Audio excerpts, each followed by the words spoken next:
મહાદેવ મિત્રો, સ્વાગત છે તમારું એક નવા વ્લોગમાં। આજે અમે આવી ગયા છીએ ખાંભા નજીક આવેલો પાલારાનો ડુંગરો, એટલે કે જ્યાં ખોડિયાર માતાજીનું મંદિર છે। અને આ મંદિર આખી એક પર્વતમાળા જેવું કે ટેકરી ઉપર બનેલું છે। તો આવો તમને વિઝિટ કરાવીએ અને લાસ્ટ સુધી વિડીયોને જોતા રહેજો। અને ચેનલને સબસ્ક્રાઈબ ન કરી હોય તો સબસ્ક્રાઈબ કરી દેજો અને વિડીયોને લાઈક કરવાનું ભૂલતા નહીં।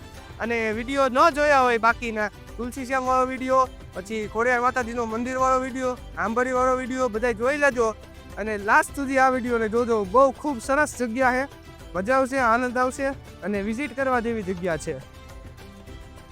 તો મિત્રો જોઈ શકો છો બધું સીન અહીંયાથી, કેટલો આનંદમય નજારો છે અહીંથી કે જોતા જ રહી જાય। બાજુમાં એક તળાવ આવેલું છે ખૂબ સરસ। ગાડી પાર્ક કરીને થોડુંક જ ઉપર ચડતા એક ભૂતળા દાદાનું મંદિર આવેલું છે, જે ભૂતળા દાદાનો વડલો કે પીપળો આવેલો છે અને ખૂબ સરસ જગ્યા છે। અહીંથી વ્યૂ તમે જોઈ શકો છો, પાછળનો હાઈવે, જાફરાબાદ વાળો હાઈવે અહીંથી નીકળે છે, ખાંભા થઈ રાજુલા જઈ શકો છો અહીંથી, ખૂબ નજીક થાય અહીંથી। અને બાકી જોઈ શકો છો પાછળનો વ્યૂ। અને ચડવા માટે તો ખૂબ સરસ જગ્યા છે, હજી તો અહીંથી ઘણું છે। આ પાછળનું જોઈ લ્યો તમે સીન આખો, મારી બેક સાઈડમાં, આગળની સાઈડમાં જોઈ લ્યો તમે, અહીંથી વ્યૂ છે જોરદાર। બને તો એકવાર આવું ખાસ।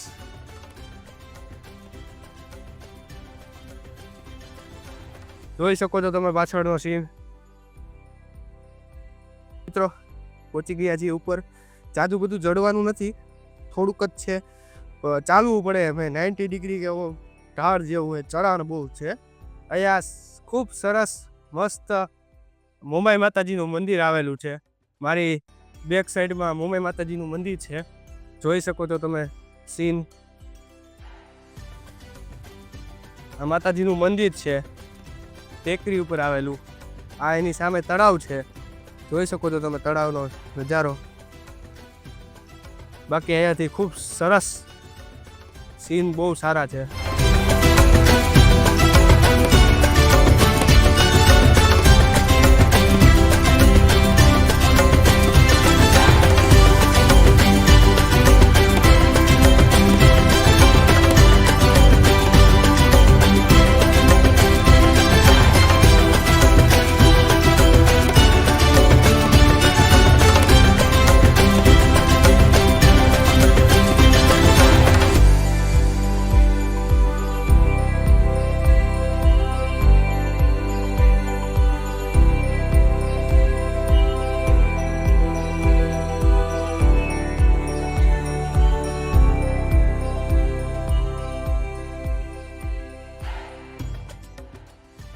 મંદિરની બેક સાઈડમાંથી પણ એકદમ સામે હજી એક ટેકરી જેવું છે, મારી બેકમાં જોઈ શકો છો તમને।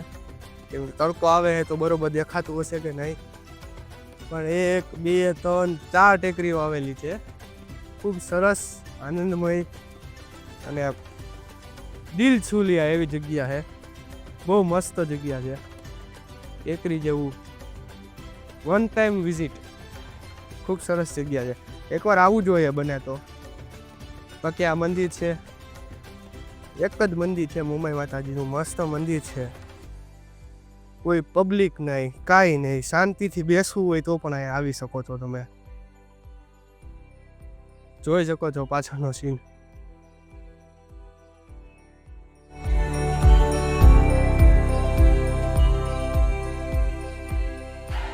તો મિત્રો આ જગ્યાએ દર્શન કરી માતાજીના, થોડીક વાર બેસી શાંતિનો અનુભવ લઈ અમે ચારે હાવે જો નીકળી ગયા છીએ પાછા વાકુંધારે જવા માટે। કેવા અમારે અરે અમે ઓલભાઈ બગરિયા, પાતભાઈ દેવમુરારી, અમારા બધા વિડીયોમાં હોય જ છે। આને તો તમે ઓળખતા જ હશો, ગાડી માથે બેવા વાળા। કેમ કે હવે થોડુંક શૂટ આય નહીં થાય, બ્રેક નહીં લાગે ગાડીની।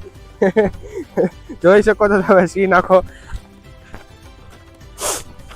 હવે કઈ બાજુ જવાનું છે પાર્થભાઈ? આપણે વાકુંધારે જવાનું છે। ત્યાં હનુમાન દાદાનું મસ્ત અને મોટું મંદિર છે, એ જોવા માટે। હાલો સીધા મળીએ વાકુંધારે, કેમ કે આ બ્રેક રહેતી નથી। જોઈ હાલવું પડે છે. બાકી જોતા રહેજો આખો વ્લોગ અને લાઈક કરી દેજો અને સબસ્ક્રાઇબ ન કર્યું તો એ પણ કરી દેજો.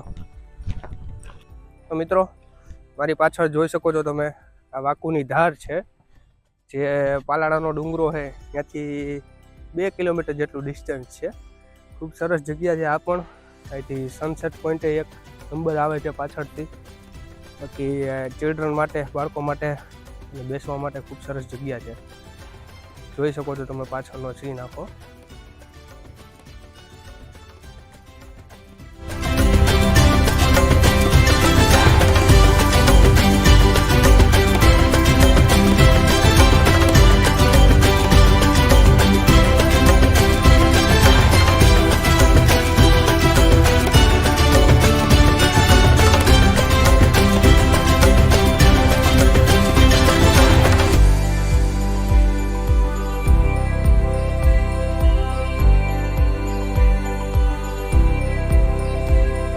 મિત્રો અમારી સાથે જયંતિભાઈ થોડો ઘણો આ મંદિરનો ઇતિહાસ અને બાપુ વિશે તમને જણાવશે થોડું ઘણું. કઈ રીતના ઇતિહાસ છે આ મંદિરનો? ઇતિહાસ બાપુ આજથી 2087માં આવ્યા હતા અહીંયા.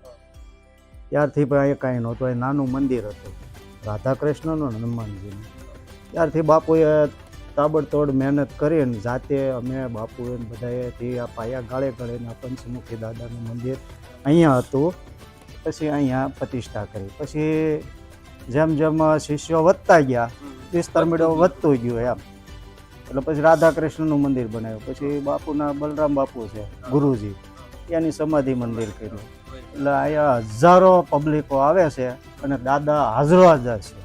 કોઈ પણ એને સમરે ગમે ત્યાંથી દુનિયાના પડમાંથી દાદાનું સ્મરણ કરે એટલે આ દાદો કામ કરે છે. અને બાપુએ બહુ આમાં ભેગ લીધો, બહુ એટલે બહુ. એમાં કોઈ સીમા નહીં. રાતને દી બાપુએ ત્યારે ભોયરામાં તપ કરે છે. આખો શ્રાવણ મહિનો અનુષ્ઠાન હોય, કાંઈ એને કોઈ હારે કાંઈ બોલવા ચાલવાનું નહીં. આખો મહિનો ભોયરું છે આપણે ત્યાં, એની અંદર અનુષ્ઠાન કરે અને 2 કલાક બહાર આવે. સવારે જતા રહે, 11 સાડા 11 આવે, 12 વાગ્યા સુધી રહે એટલે પબ્લિકને દર્શન થાય. પછી અંદર જતા રહે, પછી 5 વાગે આવે, પછી સાંજે આરતી થઈ રહે એટલે પછી આરામમાં જતા રહે. જોયું બહુ મસ્ત મંદિર છે. હા, મન પ્રફુલ્લિત થઈ જાય. હા. અને અહીંયા બધે બાપુને પહેલા અહીંયા બગીચો હતો આપણે કેસર કેરીનો, એ કાઢે ને પછી બાપુને એવું થયું કે આપણે નાળિયેરી વાવીએ. પછી આ બાપુએ નાળિયેરનો બગીચો કર્યો. પછી અહીં ગાર્ડન બનાવ્યું છે, છોકરાઓને પિકનિક કરવાનું, બેસવાનું, છોકરાઓ નાના રમે, હિસકે. એટલે એ રીતે બધાને ફરવાનું એક સ્થળ બનાવી દીધું બાપુએ. નકર આ જગ્યા જે છે એ જગ્યામાં આજે અહીંયા બીક લાગતી હતી. અહીંયા બીક લાગતી હતી. આ ટાઈમે બીક લાગતી. આજુબાજુના ખેતરવાળા જતા રહેતા. પણ આ બાપુએ અહીંયા ધામ બનાવી દીધું, બહુ મોટું ધામ બનાવી દીધું. હા. અને તમે ગમે ત્યારે અહીંયા કોઈ પણ પ્રવાસીને અહીંયા આવવું હોય, રહેવું હોય તો બાપુ માનો કે તમે 11 સાડા 11 આવો એટલે બાપુ તરત તમને પૂછે કે ચા પાણી પી, પછી પ્રસાદી લેવા બેસી જાઓ. બાપુ કોઈને અહીંથી ભૂખ્યા જવા દેતા નથી. એટલે દાદાની કૃપા અને બાપુનું એક મનોબળ ને તપ, કારણ કે એનું ભજન એવું. અને અહીંયા દિવાળીની સિઝનમાં માનતાઓ એટલી હોય તો અહીંયા તમારે 8 દિવસ હનુમાનજીનો લોટ હોય કે થાળ ધરવાનો હોય ને, કે માનો કે તમે સ્મરણ કર્યું કે દાદા મને આ તકલીફ છે, મારે સારું થઈ જાય તો હું આવીને આ તમને થાળ ધરી જાય. 5 જણાનો કરો કે 500 માણાનો કરો, હજી સુધી દાદાએ કોઈ દી કોઈને ઘટવા દીધું નથી. બસ આટલું જ જાણવું હતું. ખૂબ સરસ રીતે કાકાએ જણાવ્યું. અને અમારા દર્શકોને શું તમારે કઈ જણાવવાનું છે? કઈ જોવે એને કહેવાનું કે ભાઈ તમને સારું લાગે તો ત્યાંથી બેઠા બેઠા બાપુનું નામ લઈને દાદાને પ્રાર્થના કરજો અને અહીંયા દર્શન કરવા આવે એવી અમારી પ્રાર્થના હોય. કયા બાપુએ નામ જણાવ્યું? રામ બાલકદાસ બાપુ, શ્રી રામ બાલકદાસ બાપુ એ અમારા ગુરુજી છે.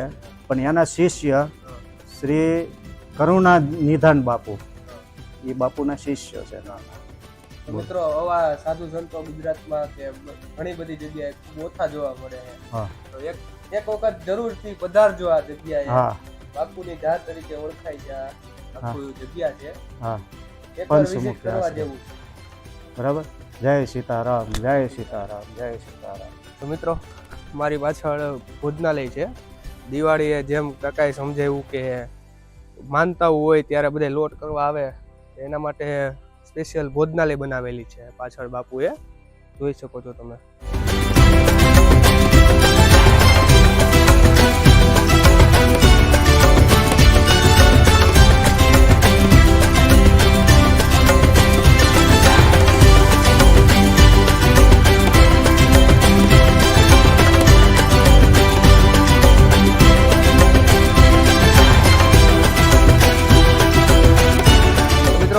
આજના વ્લોગમાં આટલું જ તે. ફરી મળીશું એક નવા વ્લોગ સાથે. ત્યાં સુધી હર હર મહાદેવ, જય શ્રી રામ.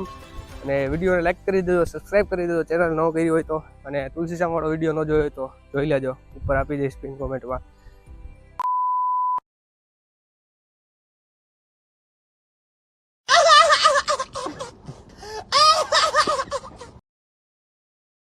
મેરે સાથ નાઇન્સાફી હો રહી હે. જો આમ જો આટલું બધું હું એકલો લઈને આવું, આ કઈ કામના નથી ભાઈ કોઈ. હવે લઈ લે ભાઈ. બાજુમાં બેવા વાળા ખદડાની ખદડા નીકળ્યા ભાઈ.